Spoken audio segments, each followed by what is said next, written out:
అదరకొట్టే కారం రంగు రుచి ఆచి కారం పొడి. వరంగల్ ఖమ్మం నగరాలను వరద ముంచెత్తింది. 2 రోజులైంది అయినా కూడా ఇంకా నీళ్లలోనే పలు కాలనీలున్నాయి. ఈ నేపథ్యంలో మరికొద్ది సేపట్లో ముఖ్యమంత్రి రేవంత్ రెడ్డి ఏరియల్ సర్వే హెలికాప్టర్లో వెళ్లి ఏరియల్ సర్వే చేయబోతున్నారు. అలాగే అక్కడ ముంపు బాధితులను కలవబోతున్నారు. పరిహారాన్ని కూడా ప్రకటించబోతున్నారు. 4.47 లక్షల ఎకరాల్లో తెలంగాణలో పంట అంతా వర్షార్పణమైపోయింది. కొనుగోలు కేంద్రాల్లో ధాన్యం కూడా తడిసి ముద్దయిపోయింది. ఈ నేపథ్యంలో యుద్ధ ప్రాతిపదికన సహాయక చర్యలు చేపట్టాలని తెలంగాణ ముఖ్యమంత్రి రేవంత్ ఆదేశించారు. అలాగే ఇవాళ వరద ప్రభావిత ప్రాంతాల్లో ముఖ్యమంత్రి ఏరియల్ సర్వే నిర్వహించబోతున్నారు. వరంగల్, హుస్నాబాద్లలో రేవంత్ రెడ్డి పర్యటన కొనసాగుతోంది. పర్యటనకు సంబంధించిన డీటెయిల్స్ అందించేందుకు మా వరంగల్ ప్రతినిధి పెద్దీష్ ప్రస్తుతం మనకి లైవ్లో సిద్ధంగా ఉన్నారు. పెద్దీష్, ఏంటి సీఎం షెడ్యూల్ ఇవాళ? ఎన్ని గంటలకు రాబోతున్నారు? ఎవరిని ఎక్కడ కలవబోతున్నారు?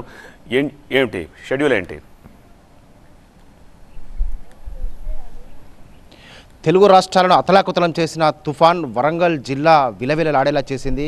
ఇక్కడ అక్కడనే తేడా లేదు. తుఫాన్ ఎఫెక్ట్తో వరంగల్ ఉమ్మడి జిల్లా మొత్తం అతలాకుతలం అయిపోయింది. ఒకవైపు పంటలు చిన్నాభిన్నమైపోయాయి, ఇంకోవైపు రహదారులు ఇక్కడికక్కడే తెగిపోయి రాకపోకలు స్తంభించాయి. ఇంకోవైపు పట్టణమంతా వరంగల్ హన్మకొండ పట్టణమంతా నీట మునిగి ఒక 2 రోజుల పాటు ప్రజలంతా విలవిలలాడారు. ఒక కాలికి మధ్య మానవ సంబంధాలు తెగిపోయి ఎక్కడికక్కడే జనమంతా ఆహాకారాలు చేసినటువంటి దుస్థితి చూసాం. ఇంకోవైపు చూస్తున్నాం ఇక్కడ ప్రధానంగా హన్మకొండ ముంపుకు ప్రధాన కారణం ఇక్కడ కనిపిస్తున్నటువంటి ఈ ఊర చెరువు. గోపాలపురం ఊర చెరువుకు గండి పడిన నేపథ్యంలో హన్మకొండ పట్టణం మొత్తం మునిగిపోయింది.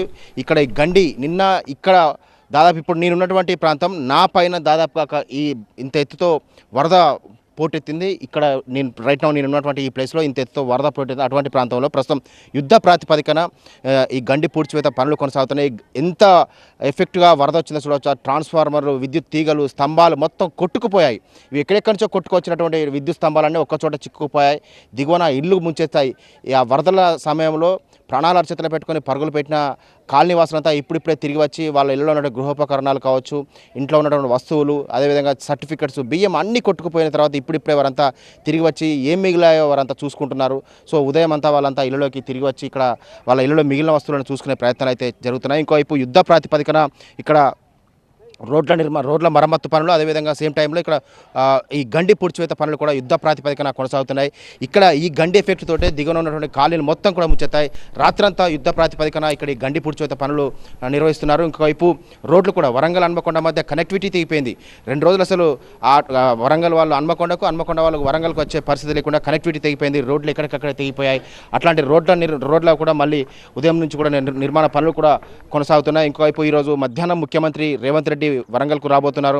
మొదట అంటే 12:30కు వచ్చి ఏరియల్ సర్వే ఉంటుంది. ఏరియల్ సర్వే అనంతరం హన్మకొండలోని ఆర్ట్స్ కళాశాల హెలీప్యాడ్ వద్ద ల్యాండ్ అవుతారు. అక్కడ నుంచి 2 ప్రాంతాలు, ఒకవైపు కాపువాడ, ఇంకొకటి తర్వాత ఇక్కడ అమరావతి నగర్లో ఎఫెక్ట్ అయినటువంటి ప్రాంతం. ఈ ఊర చెరువుకు పక్కనే అమరావతి నగర్ దిగువన ఈ ఊర చెరువు ఎఫెక్ట్తో దిగువన ఎక్కడైతే ఎఫెక్ట్ ఉన్నటువంటి ప్రాంతాల కాలనీ ఆ కాలనీలో ముఖ్యమంత్రి పర్యటిస్తారు. అక్కడ ముంపు బాధితులను కలుస్తారు. అక్కడ పరిస్థితులను పరిశీలించిన అనంతరం ఇక్కడ నేరుగా హన్మకొండ కలెక్టరేట్కు చేరుకుంటారు. కలెక్టరేట్లో సమీక్ష ఉంటుంది. ఎందుకంటే ఇది కొత్తేం కాదు. వరంగల్ హన్మకొండకు ప్రతి వర్షాకాలం గట్టి వర్షం పడితే ఈ విధంగా విలవిలాడాల్సిన పరిస్థితి ఏర్పడుతుంది. గడిచిన 7 ఏళ్లలో 4 సార్లు ఈ విధంగా వరదలు సంభవించాయి. కాకపోతే ఈసారి ఆ ఎఫెక్ట్ అనేది చాలా ఎక్కువగా ఉంది.